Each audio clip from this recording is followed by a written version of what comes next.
Happy homecoming week, all my students. Today is stay-at-home sports day, so I'm repping my two favorite teams in the entire world right now. Your 2019 Stanley Cup champion St. Louis Blues.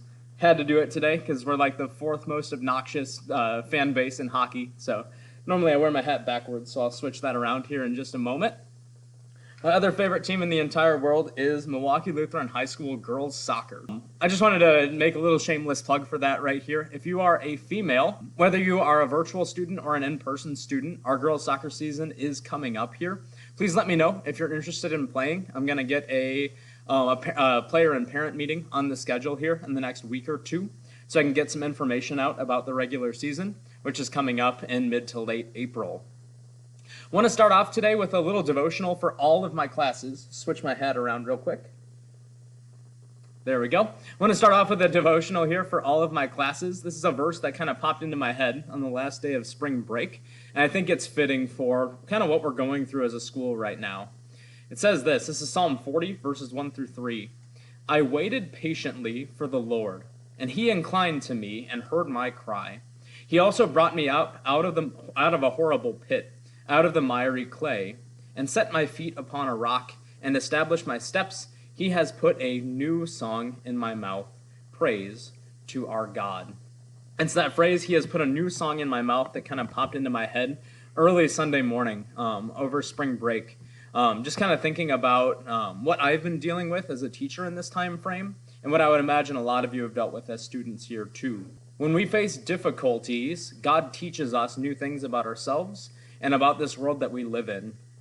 The way that I kind of think about that this time is just that new song that I'm singing today.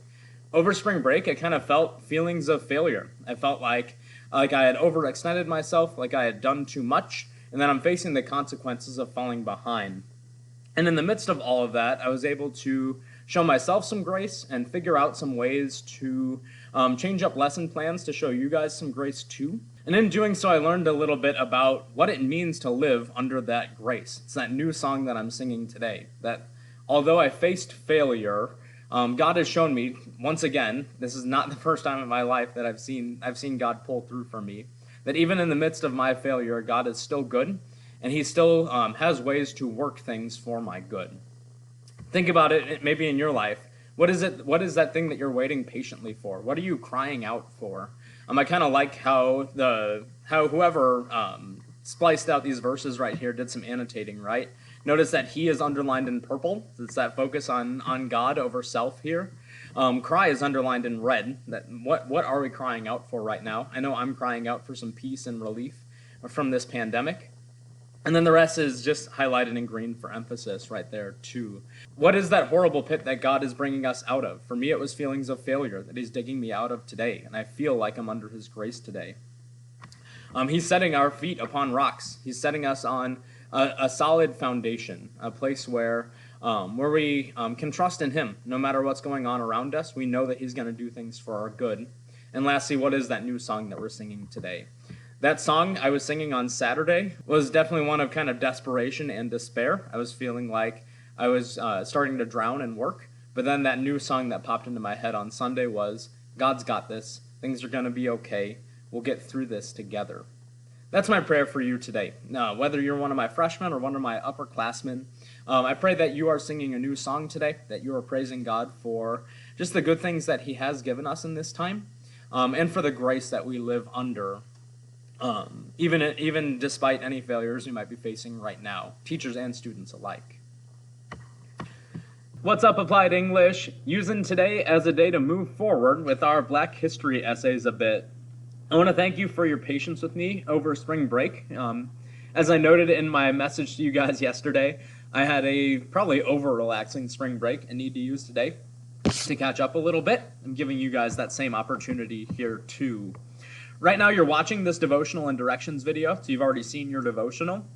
We'll talk a little bit about how to use this lesson in a moment. Let's take a look at our agenda here. Same objective as right before spring break. I want you guys to use today to do a little more internet research. Make sure that your ideas for your Black History essay are supported. Right now you're watching through our devotional and directions video. It does say this: I will be taking a moment today to discuss your Black History essay thesis statement and evidence. So at some point today, I'm I'm going to reach out to you individually in Microsoft Teams or maybe a Schoology message just to ask how you're doing with writing your Black History essay. I will also let you know how you're doing in the gradebook and what you can make up this week too. If you do need guidance on writing your thesis statement or finding evidence for your Black History essay, you can follow the YouTube link at the bottom of today's lesson folder, or you can just wait for me to contact you in Microsoft Teams and I'll work with you today on how to kind of work forward on your essay outline today. In our next lesson, which is tomorrow, we'll finish outlining evidence. I'll build in some time to kind of wrap up evidence tomorrow. But I'll also teach you guys a little review on how to write good commentary sentences, or at least how to plan good commentary sentences for your Black History essay.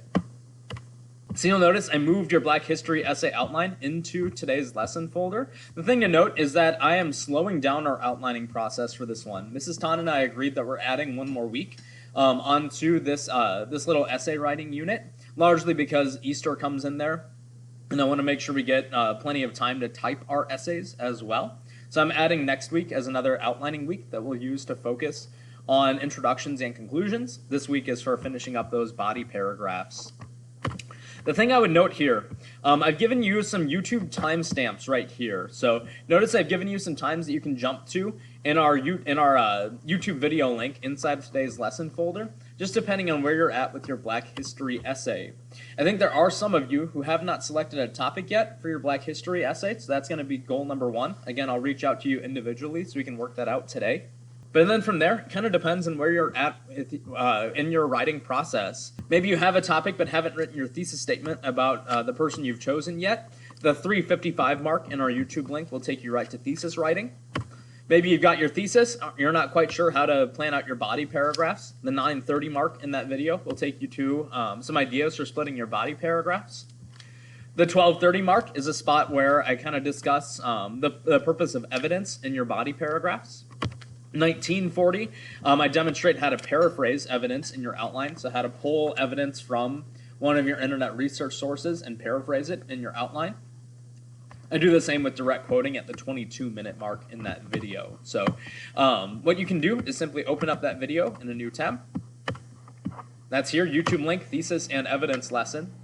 And there it is. This is the exact same lesson video that we had right before spring break. I would imagine a number of you will need to work through at least part of this today as you move forward in your Black History essay outline. Once again, I'll be working with each of you today. I'll contact you individually to let you know where you're at in the gradebook and kind of ask how things are going with your Black History essay. Let's take some time today to move forward so that we can wrap up body paragraphs in our planning this week. Again, you have access to your virtual outline right here. If you're one of my in-person students and you're working on your outline on paper, totally fine. I'll be able to check your outline when I see you later this week.